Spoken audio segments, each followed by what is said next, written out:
अध्यक्ष दुईटैको देखिनुपर्छ। र यसै गरी घर आँगन सफा राख्ने अन्तर्गत क्रान्ति चर्ती मगरज्यू कृपया अगाडि आएर आफ्नो पुरस्कार ग्रहण गरिदिनको लागि म विनम्र अनुरोध गर्दछु। क्रान्ति चर्ती मगर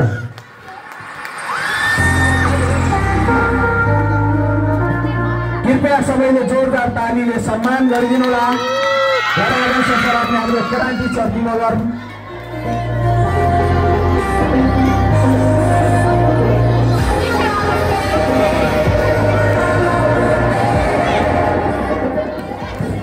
र यसै गरी घर आँगन सफा राख्ने अन्तर्गत लक्ष्मी राणा कृपया अगाडि आएर आफ्नो पुरस्कार ग्रहण गरिदिनुहोला। लक्ष्मी राणा निशाको मम्मी हुनुहुन्छ हाम्रो।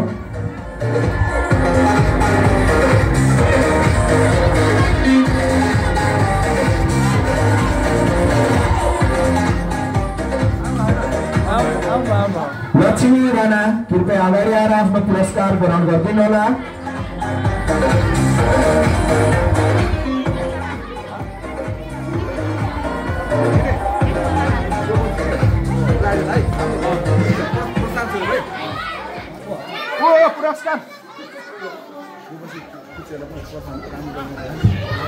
कृपया जोरदार ताली बजाएर सम्मान गरिदिनुहोला उहाँलाई।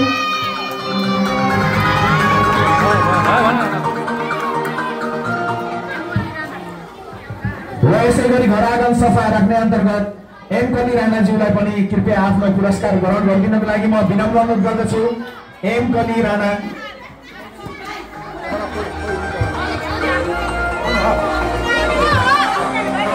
कल्पना राणा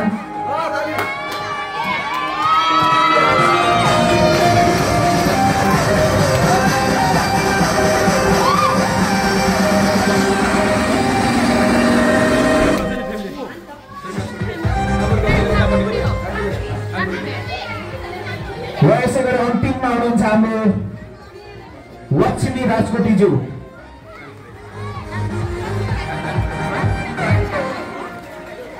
कानपुरे बाजे को कोही हुनुहुन्छ भने आएर रिसिभ गरिदिनु होला यो पुरस्कार।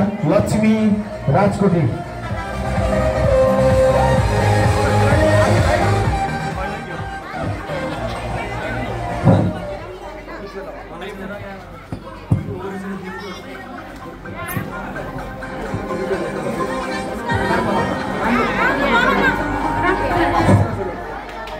र हाम्रा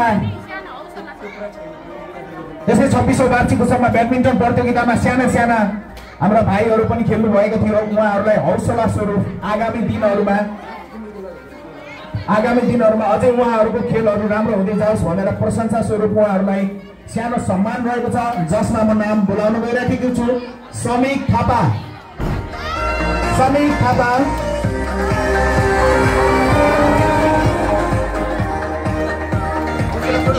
हौसला स्वरूप उहाँहरूलाई सानो पुरस्कार वितरण गर्न गइरहेको छौँ। नगद पुरस्कार आउने दिनहरूमा उहाँहरूको खेल अझै उत्कृष्ट हुँदै जाओस् भनेर हौसला स्वरूप हामीले सानो नगद पुरस्कार दिइराखेका छौँ। र यसै गरी अर्को भाइ हुनुहुन्छ हाम्रो ओमन गाहा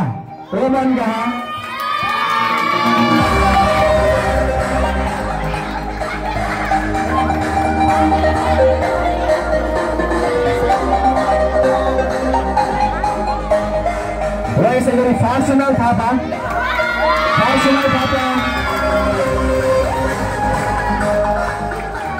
र यसै गरी शिरीष फुलामी भाइ र यसै गरी अंशुल सुनार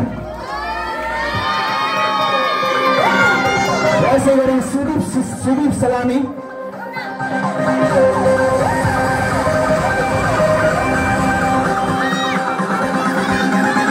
अमन रंगमगर कृपया आफ्नो नगद पुरस्कार रिसिभ गर्न आइदिनु होला। अमन रंगमगर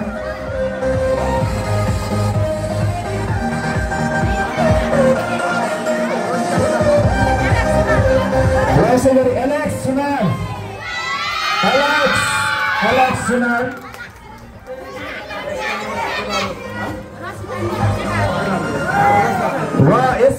रसी तानातानमा विजय हुने हाम्रा भाइहरू रेडी अवस्थामा बसिदिनु होला। पुरस्कार वितरण गर्नको लागि एकजना टिम लिडर मैले उहाँको नाम बोलाउने छु। उहाँ गएर पुरस्कार साथीहरूसँग बाँडीचुँडी गर्नु होला है त। सुजन परियार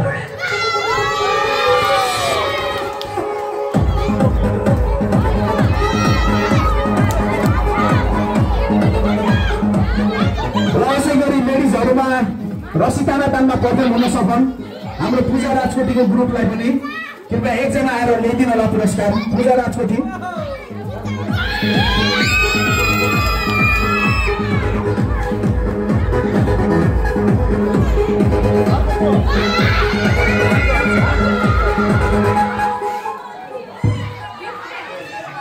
र यसै गरी अन्तिममा हाम्रो कुर्ची दौड प्रतियोगिता महिलाहरूको थियो जसमा हाम्रो विजय हुन सफल हुनुभएको छ हाम्रो बबिता राजकोटी। कृपया अगाडि आएर पुरस्कार ग्रहण गरिदिनको लागि म विनम्र अनुरोध गर्दछु।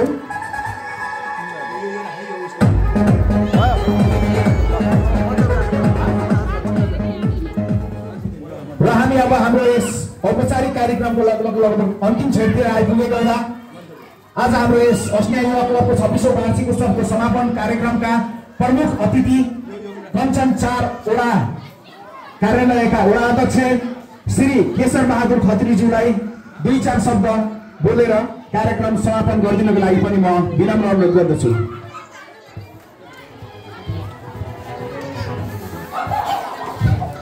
धन्यवाद कार्यक्रम सञ्चालक पार्वती राजकोटीज्यू।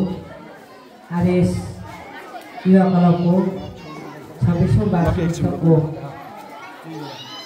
अध्यक्षज्यू कञ्चन गाउँपालिका वडा नम्बर 4 का सदस्य तथा कार्यपालिका सदस्यज्यू वडा सदस्यज्यू र यस क्लबमा प्रतिनिधित्व गर्ने सम्पूर्ण क्लबका भाइ बहिनीहरू र उपस्थित सम्पूर्ण दाजुभाइ दिदीबहिनी लगायत प्यारा भाइ बहिनीहरू,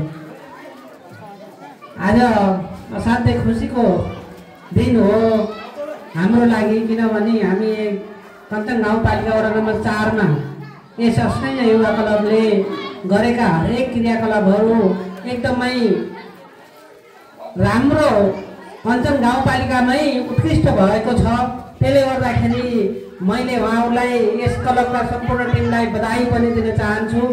र यस्तै कञ्चन गाउँपालिका वडा नम्बर 4 मा हरेक क्लबले मिलेर यसरी नै गर्दै जाँदाखेरि यस कञ्चन गाउँपालिका वडा नम्बर 4 को इज्जत रहनेछ र हामी यस वडा नम्बर 4 का जनप्रतिनिधि पनि कमसेकम हाम्रो यो वडाभित्र यसरी काम राम्रो भइरहेको छ भन्ने कुराहरूलाई हामी पनि एकदम ढोक्क खुसी रहन्छौँ।